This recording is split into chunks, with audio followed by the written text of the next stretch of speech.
Right, what's up, Dragon Brood? It's that time of year again. We have a new set release in Secrets of Strixhaven, and there's some cards that we're not sure if we should be buying or crafting. So hopefully this video gives you some information, because we're going to talk about cards that have been underperforming here in the early goings of the format, and if you should spend your resources on them. Now, understand I have gone and done research and watched a ton of videos and talked to a lot of store owners and people who sell cards online to try to get as much information as we can about cards that are underperforming early to give us an idea of what we should be spending our resources on. But this is not saying that these cards are necessarily bad. This is just saying that right now they are not necessarily things you need to rush in to mess with.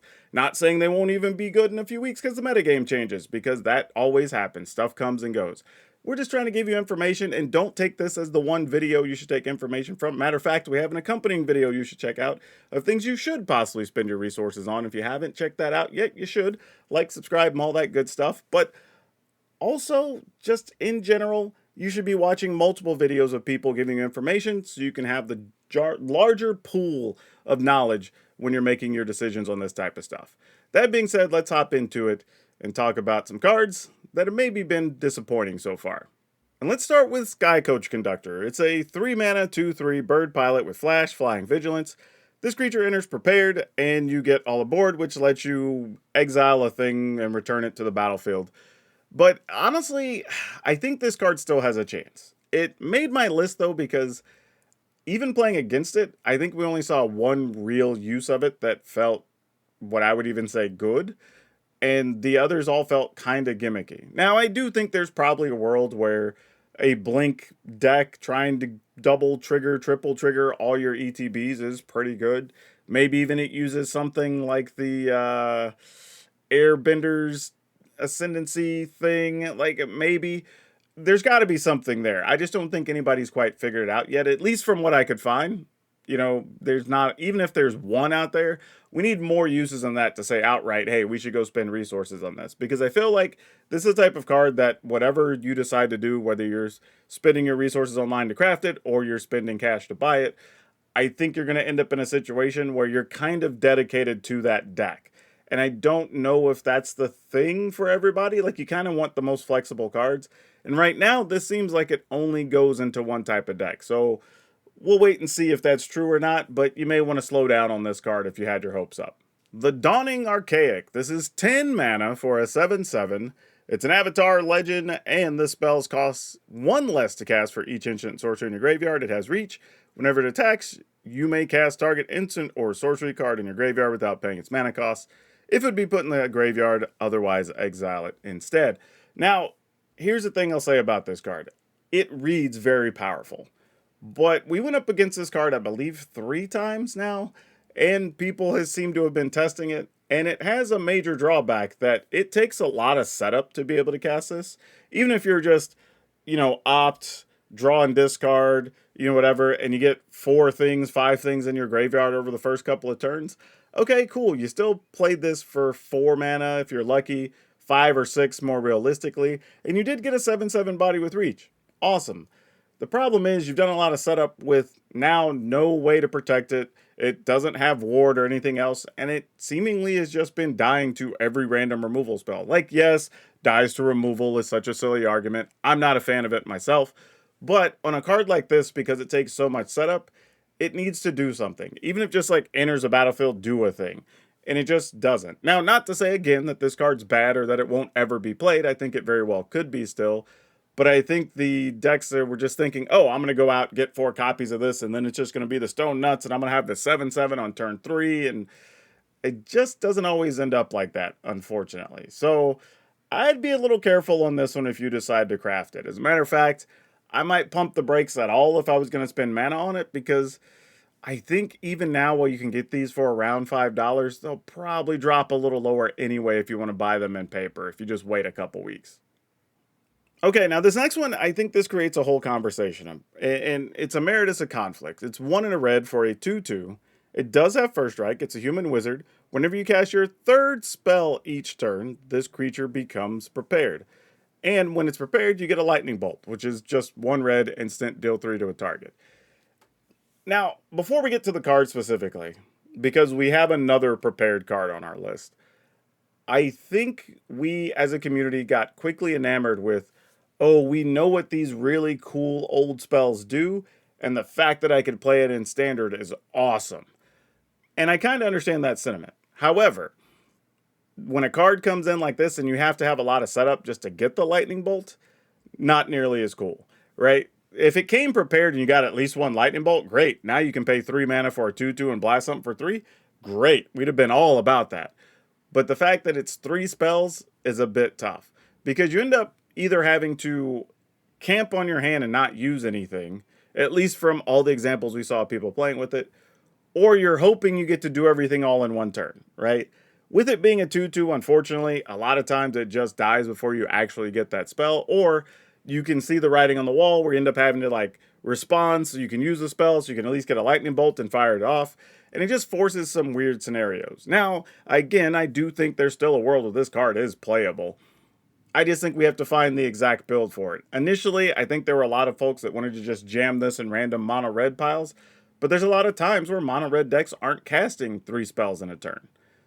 Now, sometimes they are, and they're just trying to finish you on the spot, but again, I'd pump the brakes just a little bit. I don't know if this is going to go into every single red deck just yet. I think it's possible we can build versions where this is a real thing, but again, let's just hold up a little bit. If you're going to rush out, I would wait through the first week, see how red decks develop, and then decide if you want to build this or craft these or not, or go buy them. Because again, this one's in the $4 to $5 range, probably getting pretty close to the bottom on this card. It might drop another $1 or so, and then you could pick them up. But the card, I think, is still strong. So don't want to get it twisted. I just think we have to wait, because the best build might actually be some red, blue, draw a bunch of cards, whatever type build. So we just have to wait and see on this one. Yeah, speaking of other cards that have the little prepared thing, we all know we like Brainstorm, but when we're talking about Harmonized Trio, it's 1 blue for a 1/1 Merfolk Bard Wizard. You can tap it and 2 other creatures you control. This creature becomes prepared, and then the Brainstorm lets you look at 3 cards, put 2 back on top of your library. I think there's a lot of things here that have to be dissected. The first is that for Brainstorm to be really effective, you kind of just want to play it as Brainstorm, right? It's a blue instant, it's 1 mana, you just play it whenever. You're sometimes using it to manipulate the top of your library because you have fetch lands and other stuff and whatever in the formats where it's popular. So you're getting the best cards or resetting the top of your library or hiding cards from a duress or whatever, right? There's a bunch of different things you can do with it. You don't get that flexibility having it on the Harmonized Trio, right? Because you have to play this creature first, make sure there's 2 other creatures available, and then you have to be in a situation where you get to keep those 2 creatures or leave them on tap so you can actually Brainstorm.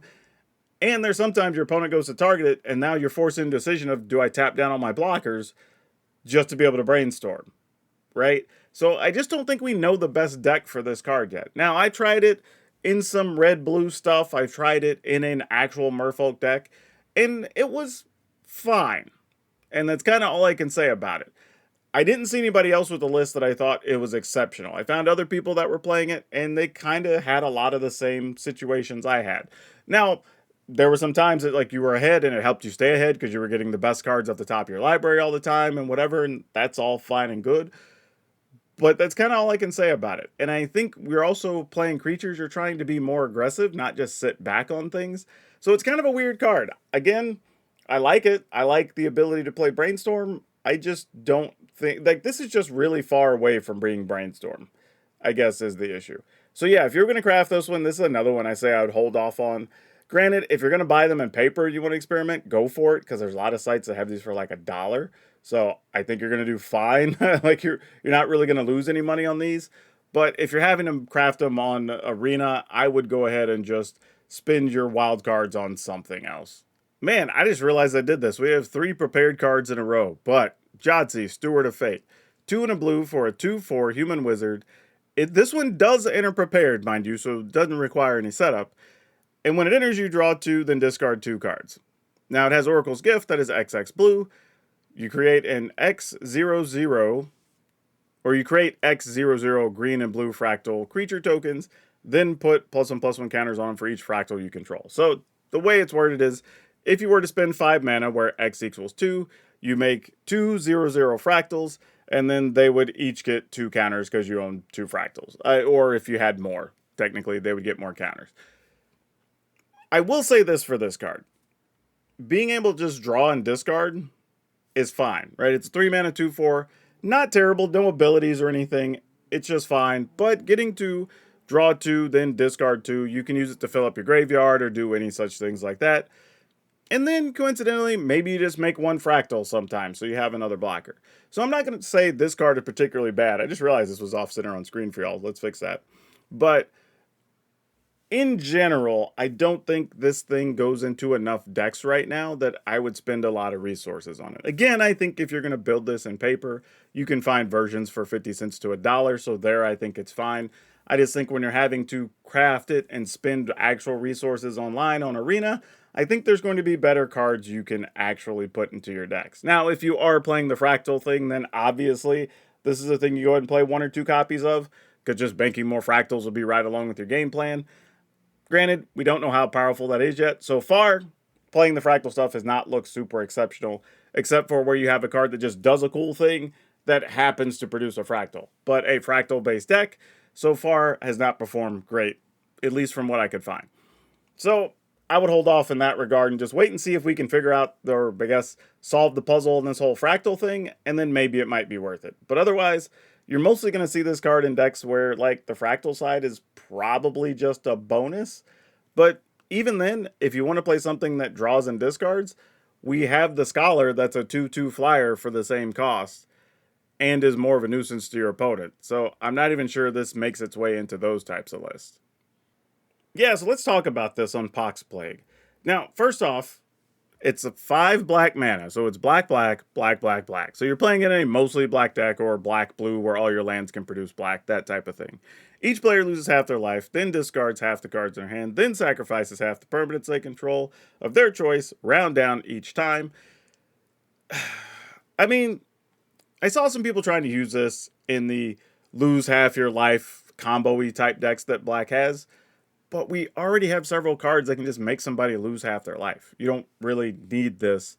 And it's not a great card because when you're behind, you almost never want to cast it because you also have to discard cards, sacrifice permanents, which usually end up being land at that point, etc., right? So not the best situation. I also had this cast against me multiple times where I sacrificed stuff and still just won the game, right? It did exactly what they wanted it to do.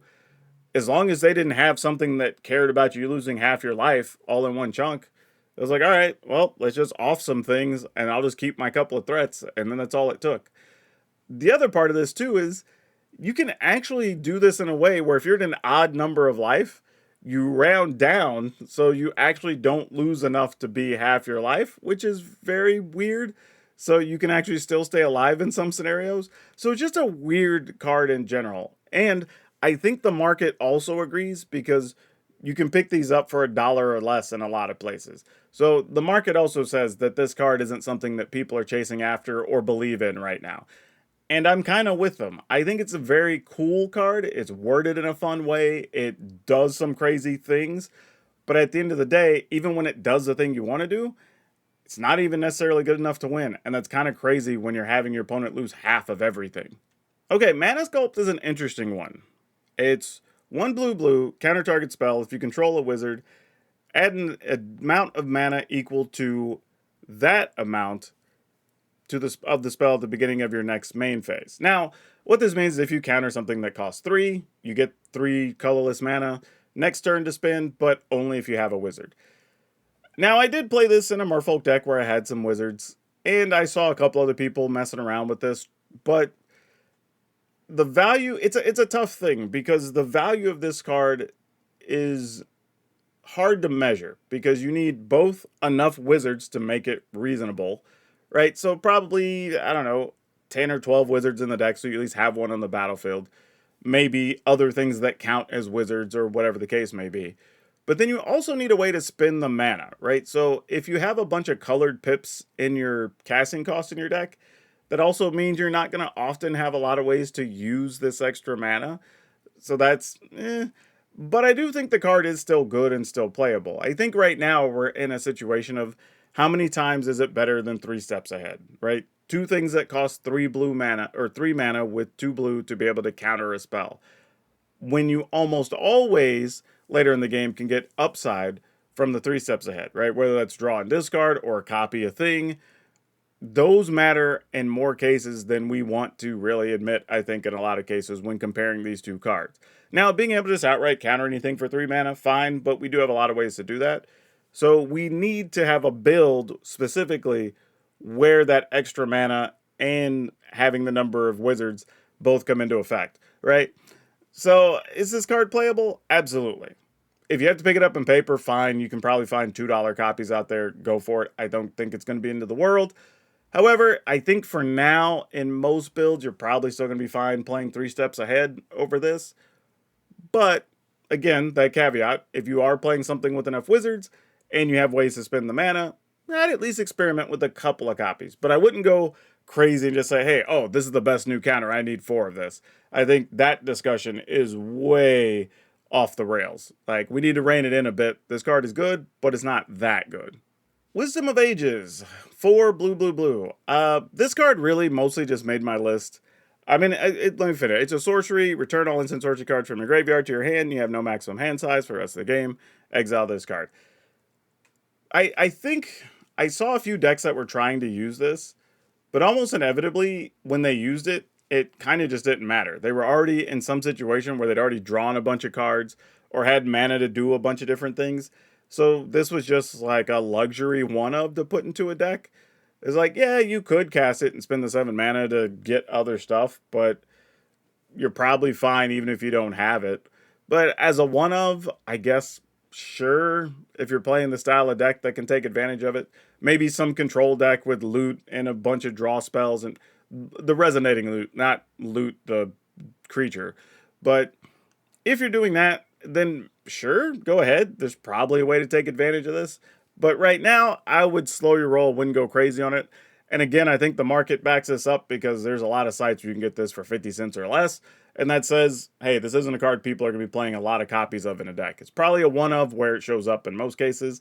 Also because it sucks if you draw this early. So you don't really want to have multiples to decrease the odds it's going to be in your hand before you're ready to cast it. Yeah, and it was inevitable. One of the dragons was going to make the list, and this was probably the most requested of them. But Lorehold the Historian, 3 red-white for a 5/5 Elder Dragon, Flying Haste. Each instant and sorcery card in your hand has Miracle 2.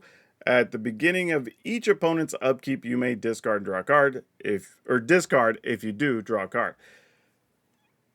Man, this is one of those cards, and I think we said this in our overrated, underrated videos, which, by the way, if you haven't watched these here on the channel, you should probably do so. Really appreciate it. Also, if you want to support the channel and get this cool throwback PowrDragn logo, links are in the description below. We have a lot of cool merch, stickers, mugs, playmats, all kinds of stuff.